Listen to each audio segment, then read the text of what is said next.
الله الرحمن الرحيم الحمد لله رب العالمين وصلى الله وسلم على سيدنا ونبينا محمد وآله الطيبين الطاهرين اللهم صل على محمد وآل محمد. السلام عليكم ورحمة الله.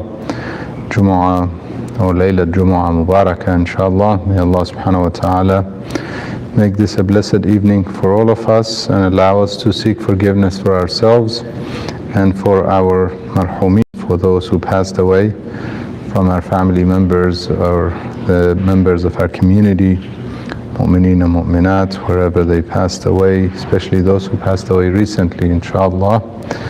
We seek forgiveness for them on this very blessed night, inshallah. The typical thing that we do on Thursday nights is reflections on our journey to Allah subhanahu wa ta'ala, self-purification and gaining nearness to Allah subhanahu wa ta'ala.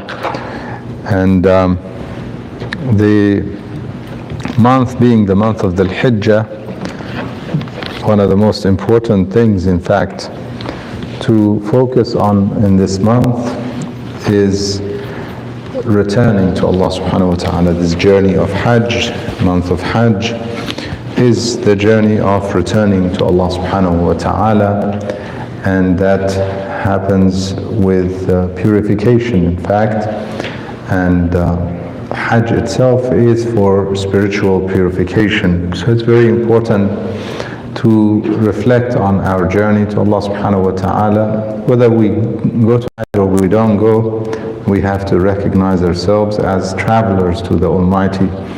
In the ayah that we read in the Holy Quran, Allah subhanahu wa ta'ala describes Nabiullah Ibrahim ala nabina wa alayhi salam when he declares that I am migrating to my Lord. وَقَالَ إِنِّي مُهَاجِرٌ إِلَىٰ رَبِّي, I am migrating to my Lord, and He is the one who will guide me.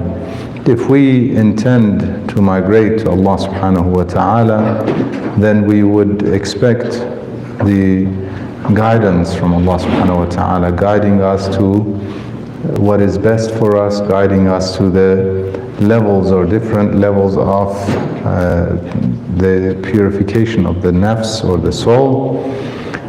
We typically reflect on the lines from Dua Makarim al-Akhlaq from Imam Zain al-Abidin alayhi salam, in which the Imam gives us so many examples of how we purify and gain nearness to Allah subhanahu wa ta'ala. In some of the lines of this dua, again it is known as Dua Makarim al-Akhlaq, and we hear in the hadith from Rasulullah sallallahu alayhi wa sallam that he says, إِنَّمَا بُعِثْتُ لِيُتَمِّمَ مَكَارِمَ الْأَخْلَاقِ, indeed I was sent to perfect and complete the honorable levels of akhlaq.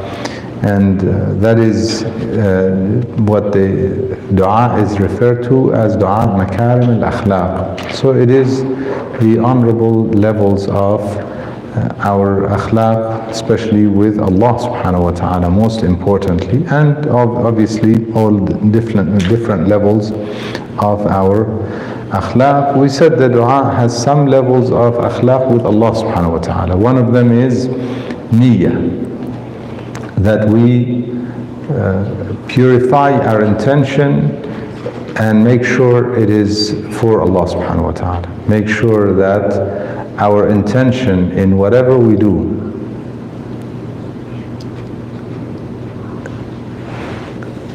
and whatever we say, in everything that we do or say in our lives, our intention is sincerely for Allah subhanahu wa ta'ala. This is very important, that we purify our intentions and also strengthen our yaqeen. The Imam starts in some part in the dua, وَبَلِّغْ بِإِيمَانِي أَكْمَلَ الْإِيمَانِ وَاجْعَلْ يَقِينِي أَفْضَلَ الْيَقِينِ. So it's important that we purify our intentions and our hearts in our relationship with the Almighty, with our Creator. And then that should reflect itself in our relationship with everyone and everything else.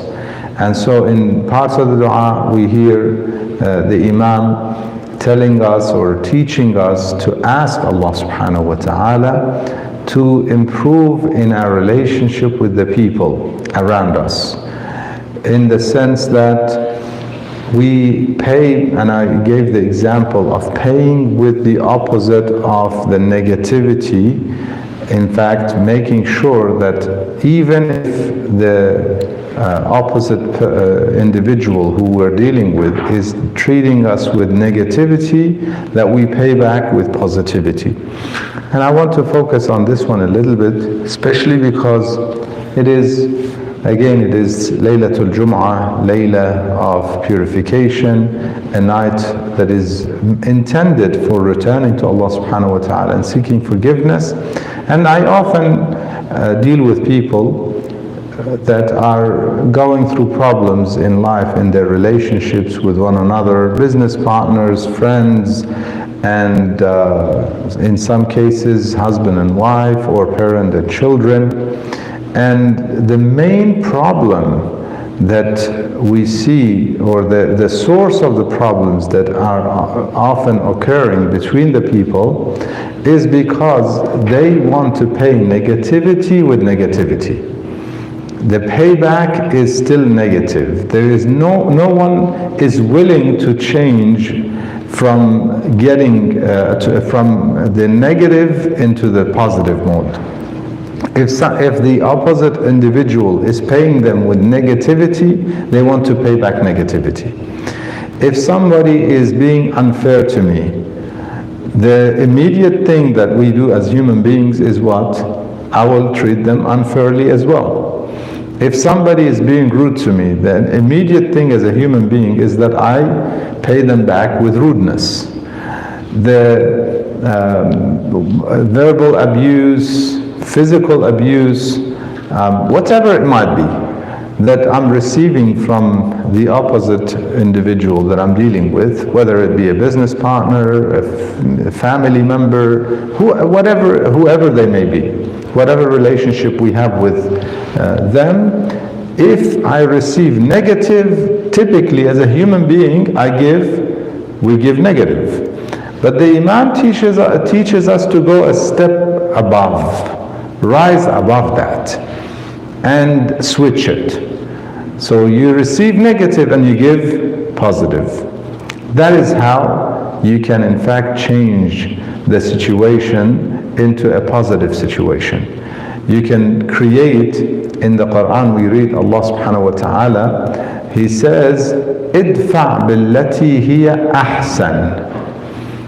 What happens as a result? فَإِذَا الَّذِي بَيْنَكَ وَبَيْنَهُ عَدَاوَةٌ. Pay with what is the best. Pay back. Idfa' here is to pay or to push back. Push back with what is best. Perhaps you will find that one who there is animosity between you and them, they turn into waliyun hamid, a very close friend. And then Allah subhanahu wa ta'ala declares that this status of paying back with what is best is only for a very special group of people. إِلَّا ذُو حَظٍّ عَظِيمٍ. It is those who have a great share of blessings from Allah subhanahu wa ta'ala, that are able to pay with what's best. And those blessings is not just limited to the hereafter, by the way. It is here and reflects itself in the hereafter.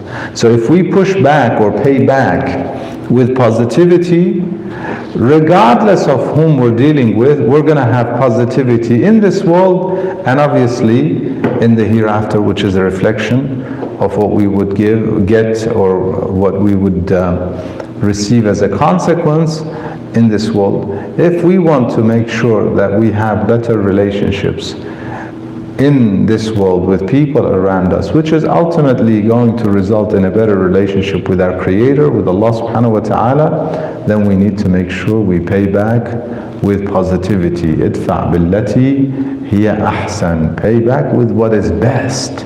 Choose. When you are choosing what do I respond or how do I respond, respond with the best response. Don't respond with what they deserve, because what you think is they deserve. I received a message from an individual, regardless of the gender, in a relationship, regardless of whatever it is. I will leave it there, but you can put yourself in that position. And that individual was saying the other person is the one who deserves to be punished. Literally, these are the words. That the other party is the one who deserves to be punished. I don't deserve to be punished. The godly thing is that we ask God to give us what He is worthy of, not what we deserve. افعل بي ما أنت أهله ولا تفعل بي ما أنا أهله. That's in fact the end of many of our supplications, including the Dua Kumail that we recite on Thursday nights, where وَافْعَلْ بِي مَا أَنْتَ أَهْلُ, what you are worthy of. When you pay back with what's best, and consider it what you are worthy of. What you deserve is what you give, not what you perceive as the other party's worth or what they deserve. We ask Allah subhanahu wa ta'ala to grant us the opportunity to always pay back with positivity and pay back with what's best. We ask Him to make us amongst those who listen to what's said and follow what's best. Walhamdulillahi Rabbil Alameen, wa sallallahu wa sallam ala Sayyidina wa Nabiyyina Muhammad wa alihi at-tayyibin at-tahirin. Allahumma salli ala